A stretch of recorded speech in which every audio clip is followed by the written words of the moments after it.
Yeah, I've been asked a lot of times how easy it is to integrate this happy, active, healthy 100 plus into your everyday's life. So this is another tough video, and it is an ad hoc tough video, which means I haven't kind of researched this, I haven't prepared it, and so on. So now the thing is, most people, when they hear about what you have to do in order to yeah, kind of be in accordance to happy, active, healthy 100 plus, which means these things: body, mind, food, and meaning, that this is actually very difficult to do. And initially this might actually be the case. So you think, oh, I have to change so many things in my life.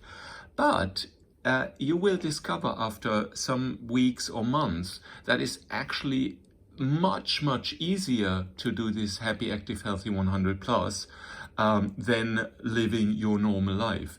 I take a small example now, and this is the 16-8 or the 1 meal a day, or the, let's say, 24 plus hours of not eating without being hungry. Now the thing is, I decided, so with the 16-8, that means for me no breakfast, or as I usually drink 1.5 liters of water for breakfast. So, my stomach has something, or my body has water. And then you go to 1 meal a day, and you kind of don't feel hunger anymore, which is an excellent thing. So what I want to say now in this video is, so I usually skip breakfast and then I have lunch and dinner. So lunch maybe at 1 o'clock, and then dinner maybe at 20. So this is a kind of around this. So this gives you like a 17-hour break. Now, what I tried on a 5-day trip was, and it was actually triggered by the hotel, which offered me free breakfast from 6:30 to 10:30. So I thought, I usually skip breakfast. Okay, fine. So where do I eat? What do I eat? And I have a lot to do, sightseeing, and so lunch would actually disturb me. So I go for dinner, and then I thought, what do I eat for dinner? It's also to go low carb. I'm in Poland, in Szczecin now, for 3 days. So I thought, well, why not take this period of like 2 hours food intake, and I eat low carb or just fat. And I have a breakfast buffet, and I can eat for 2 hours, relaxing out 2 hours. I read, so I read books. I use my smartphone. I research things. I do language studies while I have my breakfast. And now the thing is, so during these 5 days, so I wanted to try this. So what I did is, I had an unhealthy breakfast with lots of bread and so on. And then I decided to have a lunch, in a picnic lunch. And so I bought some stuff that only has fat in it. So it's cheese. I happen to like mozzarella cheese, burrata. I happen to love cheese. I happen to love crème fraîche. That's like 30% fat. And I like to eat fish, so that we call that matjes. Oh, it's herring or herring, how we call it in German. So I bought these things, cost me €8, and I ate them for lunch. And then I waited until breakfast the next day. So here there was something like 28 hours in between, and here there were something like 20 hours in between. So no hunger, really no, not at all, not hungry. If, I sometimes had a coffee or I had a glass of water, but, nothing. Here I think I had a tea. Yeah, I had a tea here, a nice green tea, and here water and coffee. So here I had a 2 hour. So here the lunch was 1 hour, lunch was 1 hour. Here it was a 2 hour feeding period. And I had eggs, I had cheese, I had butter, so I had this bulletproof coffee, so coffee. I had, tomatoes, but few, and, some vegetables. They had cucumber, and they had some other, I think it was peppers, and so on.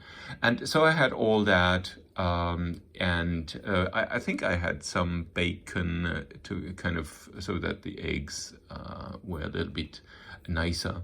And so then and this is the great thing, now I don't have to take care of 2 meals, because usually it's, you do a city visit and then you say, oh, I need to go for lunch, oh, I need to go for dinner, and do you want to have a sandwich, do you want to have this, and let's find a restaurant, let's go there, and so on, which I don't have anymore now. So I have my 22 hours minus the, let's say, 6 hours sleep. So I have my 14 hours where I am completely, was that right? Yeah, 14 hours where I can visit the city, I go for a bike tour, and so on. And I'm going to try this out for 5 days, how that works out. And so here, it was actually not only a smooth integration in my day of a city visit, but it was actually an advantage that I have, because I don't have to look for restaurants to have lunch and dinner. Now you could say, well, yes, but you want to meet people and you want to, but that over lunch and over dinner. That's right, but you can have a green tea,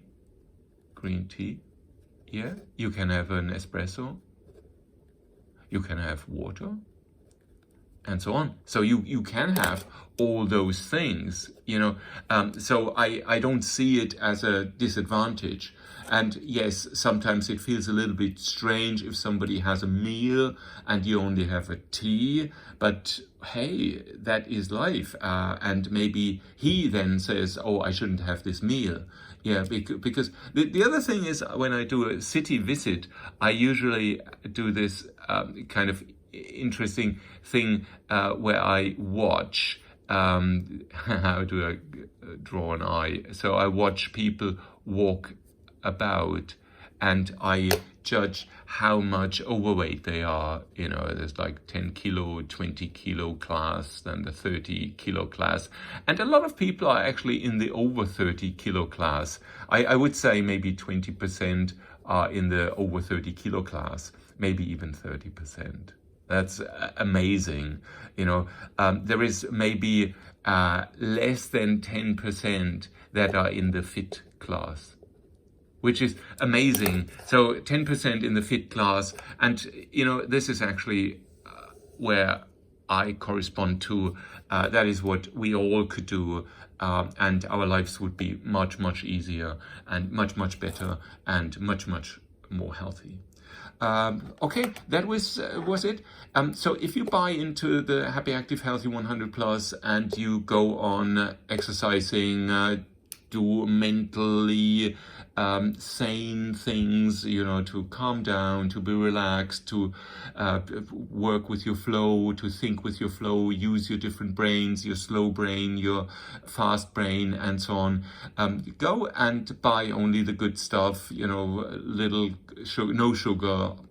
Well, there's always some added sugar. So little sugar and low carb, And then the most important thing, work on your mental game. Why do I do that? Why do I want to feel good? Why do I want to be something positive in the world? And so on. What is my drive to do this? Now, if you are egoistic person, so if your brain is egoistically wired, then obviously the meaning means I do it for myself. So as I probably briefly go to the Alfred Adler system, which means you do something for your community. So you have a community, and the community could be your world, it could be your spouse, your children, your friends, the world, the blue planet. It could be the universe. So you define it. You have different universes, different communities in which you live, and you do good things for them, and then you feel fine. Now the egoist is, he is his own community, and that's fine. So if you're in a community with your child, that's 2 people. If you are an egoist, and which you should be, let's say 10 to 20% egoistic, which means I try to get myself, up to speed, really, really healthy, really mentally healthy and body-wise healthy. And then I can give a much, much more to the others, to the other communities. So the thing is, if you're egoistic, then maybe this 10 to 20% is more like 80 to 90%, where you do things for yourself. But fine, then you are still happy according to Mr. Adler, because you do something for your community, and it happens to be that your community with yourself is the one that is most important for you, and then you are happy. Okay, that was it. Very quick, 12-minute. I hope you enjoyed it. Comments are most welcome. Thank you very much. Bye-bye.